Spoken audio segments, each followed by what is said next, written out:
Hey traders, welcome back to another video. Today we're going to be doing a little bit of a different one. I don't usually upload on Saturday, but this past week was so crazy that I wanted to discuss a little bit about a couple of the areas that I'm feeling a little bit convicted about and whether or not I think that we're going into a recession, all of that stuff that's really driven the market crazy in the last week. Let's talk about it. So first of all, I wanted to show you guys the VIX, which was up from its lows. I mean, let's just call this kind of the baseline level where the VIX was at. I mean, we saw a massive run up in the VIX. The VIX went up like 100 to 150%. And just on Friday, the VIX went up at one point almost 60% in the singular day, which is absolutely crazy. You might say, well, hold up, Nick, what is the VIX? And the VIX is something that I think every trader should keep on their watch list. I always have it on there because it is very important to keep an eye on, especially, by the way, if you trade like options or you trade, really, if you trade anything. But what is the VIX? First of all, the volatility index, or the VIX, basically takes a look at options on the S&P 500 or the SPX. And it does some fancy calculations to basically get the prediction of what the market thinks the future is going to look like in terms of a volatility level. And one easy way to think about this is that 12 months from now, the market is thinking this figure of a range is possible. So the way to read this would be in the next 12 months, the stock market's thinking there's a potential 23% move in either direction, which is kind of crazy, right? Now, note that in most of this year, we've been much lower, like a 13. And personally, I actually tend to do well when the VIX is lower than when it is higher in my main strategy. I want to break that down because a lot of traders might have felt like this past week was very difficult for them, and myself included, because I had a pretty losing week. I lost 3% on my account, which is not huge, but to me it is because I trade pretty low volatility. That's a very large sized singular drop for my account value in a week. In my personal trading, I know some people trade bigger size or smaller size. Maybe 3% is way too much for you. Maybe you trade big size and a down week is like 10% drop in your account. Whatever you do, that's on you. But for me, I experienced a pretty negative week in the past few days, and I want to talk about where I'm at with it. So the VIX was down in the 12s and the 13s. And what this would suggest is that the market is pretty relaxed. The market is not really expecting huge volatility one way or the other. Things are pretty back and forth and not, crashing or anything like that.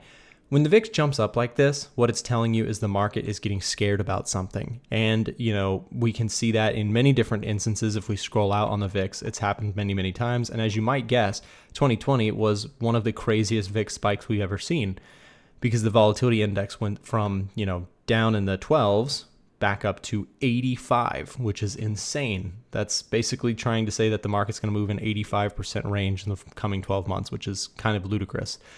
But, and market being S&P 500. So with the VIX spiking this past week, I wanted to just give you my thoughts on why the VIX is spiking like this.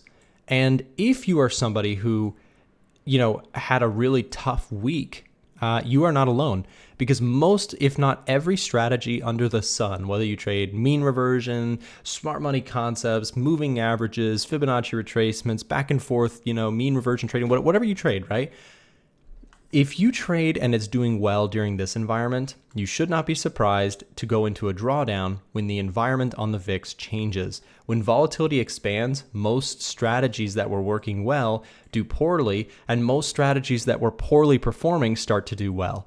What do I mean by that? Well, if you were shorting the stock market, if you shorted the NASDAQ recently, you made money. In fact, Frank on my team has actually been picking up some puts on the S&P 500 and the NASDAQ. He's been playing it like a killer.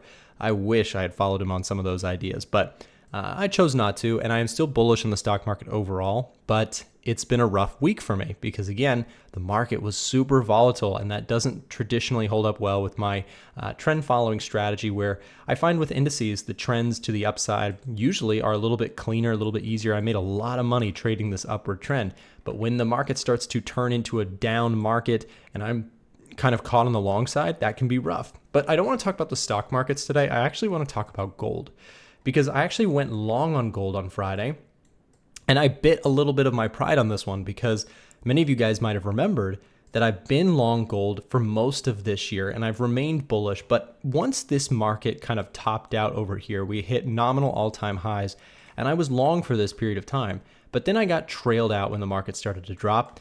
And then I said, okay, I'll try again here. I got long there. Market went up in my favor. That was awesome. But then it came down, stopped me out again. So I trailed out of a profitable trade and then I took a loss and I said, whatever, I'm going to wait on gold for it to make a move. And it did start to make a move sooner than I thought. I actually thought that for gold on the daily chart, I thought we would go back and test levels like 2,300 because it was starting to look a little bit bearish. Everything was sort of, the sun was coming out, and the clouds were rolling away on the rate cut story. It looked very optimistic. So I decided to go more heavily into indices, which ended up being the wrong call because with Friday's jobs data that came out, it was ugly. In fact, I'll show you just in case you missed all the commentary about this week. Jobs data came out and it was a massive miss. And we also saw unemployment rate rise to 4.3%, showing a considerable uptrend is starting in the unemployment rate percentage.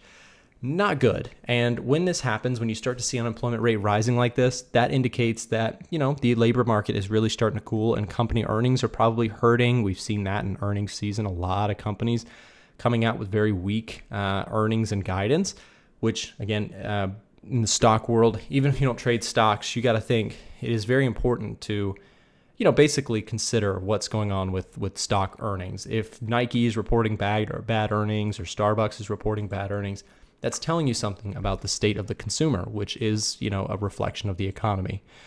Okay, so let's keep going. So I ended up getting long on gold, and I want to talk about why. Well, the easiest answer and the reason I went long is because it popped up on the Edge Finder. And I just went to the sidelines and I said, you know what? I was on the sidelines with gold and I said, you know what? Gold is popping up on the Edge Finder as a bullish rating. This has historically been a very good signal for me to go look for setups. So I did. I went and looked and I found a technical pullback that was forming on the day. And during all this volatility on Friday, we saw a huge shoot up on the jobs number, as I would have expected. And as soon as that jobs data came out, I knew I wanted to get long gold. Why? Because, I know how the Edge Finder is scored because my team and we built it, right? We know how this scoring algorithm works.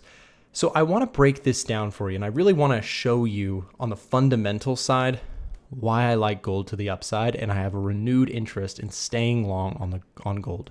So first of all, let me just show you the technicals. Really simple. Price pulled back on the 4-hour chart to this level, 50% retracement, lined up nice, and I bought it. And I put, just to give you a number, 25% of my portfolio is now in gold. At one point, it was as high as 50% of my portfolio was in gold. And when I say portfolio, I'm working on a stock brokerage, so I actually traded GLD. And because it is a margin account, I'm saying that I put 25% of my available buying power without using any margin into gold. And I want to talk about why that is. And I'll just say, from a technical perspective, I like the pullback, but this is not why I took the trade. Many traders will watch my videos and they'll say, oh, so the reason you took the trade was a 50% retracement support level. That's all I got to do to make a ton of money. I wish it was that easy, but it really is not. There was a fundamental reason Friday changed my view drastically of what could be coming in markets, and where I was very, very confident that, or not very, very confident, but I was pretty confident we're going to see a soft landing. I'm now a little bit, skeptical. I still think that a soft landing, which a soft landing, by the way, for newer viewers, what that means is that you get inflation cooling and you get economic growth staying steady, which is like the ideal situation, right? But a hard landing is when you get, we get interest rates starting to come down from the Fed, but it's because the economy is starting to break, when there was some evidence of that on Friday. And I want to show you that on the fundamentals side. So I'm going to go back to my gold scoring in just a moment, but let me just reiterate again. Jobs data this week was pretty abysmal. It was pretty terrible. Unemployment rate rising. Job openings have been trending lower. Unemployment claims have been trending higher. So people are claiming unemployment. People are losing jobs. There is no question people are losing jobs, and companies are not hiring as aggressively as they once were. We can see that in the NFP report, which, by the way, this is the lowest number for a jobs adding for a month that we've had in years. So kind of alarming. It's showing that the jobs market is materially slowing in the US market. And I want to also add, not to try and get too fear-based, but here's the concern. When it comes to rate cuts, okay? If we see rate cuts, they still take time for them to actually have impact. There is a lag when the Fed cuts rates or raises rates. Remember in 2022, when inflation was going crazy, right? Inflation was going crazy and the Fed was rate hiking. It took years for that to really take place. Guys, in 2021, we started to see inflation rise. The Fed started cutting rates aggressively in 2022, and inflation is only now coming into reeling. It's coming back to normal. I'll show you just while I have this data in front of us. Why not use it? By the way, the Edge Finder is available down below in the description. You can find out access to our tool. Our sale technically ended. 55% off sale ended yesterday, but I have not changed the code. So if you're somebody who would like to get access to the Edge Finder for 55% off, there's a link in the description and a promo code there for you. Don't miss that. That is going to be, I'm actually going to have that shut down today. I was supposed to have it closed yesterday, but I will leave it open for any dedicated Saturday people who want to get access to the Edge Finder for 55% off. That is our, biggest sale of the year, and it is ending. So take advantage. Look, so CPI, we had inflation going crazy in 2021, 2022. It was just rising dramatically. And I'm sure everyone is aware that inflation was, and it still is, prices are up in the US and in many other places. But inflation started to really only come down and get to a much steadier level years after interest rate hikes started, right? So again, think about if they started interest rate hikes around this time, it's now only really taking its effect, getting us towards those levels a couple years later. So if they cut rates, but the economy is already starting to show serious problems, that is concerning, because what if jobs data is going to continue to weaken for another year or two before those new rate cuts that are coming into the picture in September likely? What if it takes that long for things to start to feel better? We could very well see a recession between the time now and between when rate cuts actually take effect and help take down the restrictive policies of the Fed. What do I mean by restrictive policies? Well, the Fed has kept interest rates high for a suspended period of time. And if they start lowering them, but they lower them too late, like the effects have already done so much damage to the economy, then boom, you now have recession. That is how you enter into a recession. You start to see labor data cooling off, and we realize, the Fed might have been too late to cut interest rates. All of that to say, guys, gold has gotten a bullish reading. And it has been giving us a bullish reading for most of this year. And if you don't believe me, we have the historical record here on the Edge Finder score. I've been long gold for most of this year. Most of the year, I've had a long position on gold. So let me just show you. Let's go back to January 1st of 2024 and check this out. The Edge Finder takes a score of 5 or greater to be a bullish reading on gold.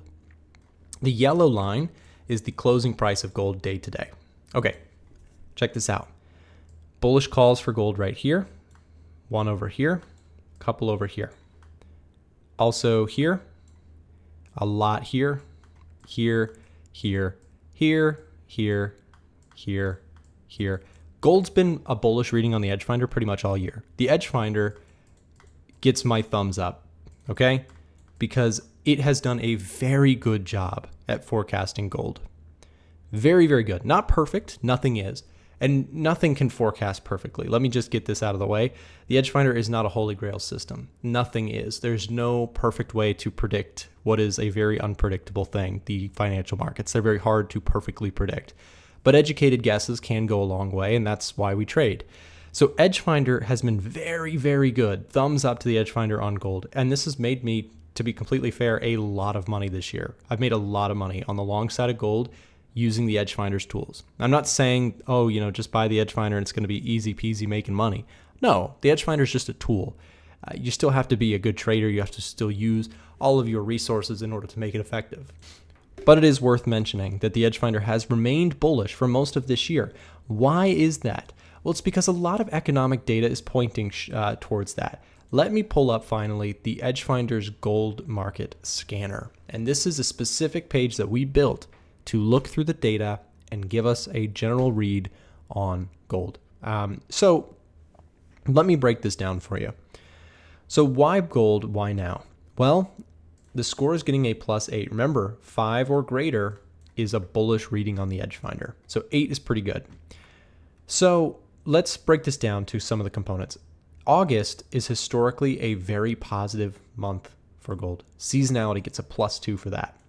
So remember, we're scoring everything. We're looking at all this data. We're not looking at fancy charts or drawing pretty pictures on the charts. We're looking at the data. We're looking at cold, hard data and building a bias based on that. That is the purpose of the Edgefinder. Nothing against technical analysis. I use it myself. But technical analysis is a trap for a lot of retail traders who refuse to use fundamentals. In my opinion, if you're not considering fundamentals whatsoever and you're losing money, I highly recommend you to consider looking at what really moves the markets. Why do news spikes? If you're somebody on the sidelines, you're like skeptical about fundamentals, one of the simplest things I could explain something to you with is news spikes. Okay? Think about this for a second. If you think fundamentals they don't matter, they're already baked in, technicals reflect, all the fundamentals. If you think that, then why on new data coming into the market does the candle spike aggressively one way or the other, especially if it is very surprising on the fundamentals side? The reason is because fundamentals really matter. That's what's truly moving the markets. If we all feel, the gas pump being extremely expensive, I can't understand how people will say, like oil prices rising dramatically because of that, because maybe a war breaks out or concerns about that. That is real stuff. Those are real forces that not just traders look at, right? If you're only technicals do not move the market. Why? Because that's something only traders pay attention to. But absolutely everyone on planet Earth pays attention to prices at the grocery store or, real world forces that fundamentals deliver to everyone. Fundamentals is just the human, activity and fundamental analysis is just trying to employ human activity and economies of the world into the markets, right? You're trying to analyze them to make ideas about the charts. Anyways, without ranting too far, I imagine that if you're this far in the video, you're probably on the same page with me on fundamentals. So let's keep going. Trend to the upside is pretty obvious. GDP actually beat. So we can take a look at GDP. 2.8, we have the data right here compared to forecast of 2. This was a beat. So that's bearish for gold, right? Good economic data, not great for gold. Bad economic data, we've calculated as a pretty bullish thing for gold. But let's keep going. So manufacturing PMI. So manufacturing, terrible, right? This week, absolutely horrendous. Not good. We had the PMI numbers come out for manufacturing this week, and they missed expectations. They came out, they were expected to be 48.5, came in at 46.8. This is an index asking manufacturing purchasers, purchasing managers, how they're feeling about the economy going forward. Their results were very bad. So that's positive for gold. That's a bullish thing for gold because, again, it is sort of a safe haven, economy slowing, dollar weakness. This is a place to hide out for a lot of traders and investors. Services we get on Monday, so let's ignore that. But services come out on Monday. The last time around, they missed terribly. Let's see what happens on Monday. Retail sales also were slightly better than expected. There was no growth, but they were better than the negative growth expected. So that was not great for gold, but still zero growth for retail sales. This is like, retail sales activity. Think about that just like people at the mall, people shopping online, purchasing from retail, not traders, but retail, spenders was not a lot of growth, actually no growth, but at least it was better than shrink. So there's some positive there. So not great for gold. Inflation data, inflation is cooling aggressively, right? CPI was forecasted to be 3.3. We got 3. Huge slide in CPI. Core CPI also came down. These are positive things for gold. So cooling inflation, why is that good for gold? because they're going to likely cut interest rates. Cutting interest rates makes the dollar weaker, weaker dollar, stronger gold. Interest rates. So interest rates dropped off of the face of the earth on Friday. In fact, let me show you that chart and why this is also contributing to a bullish reading on gold. Look at the 2-year yield, guys. This is crazy.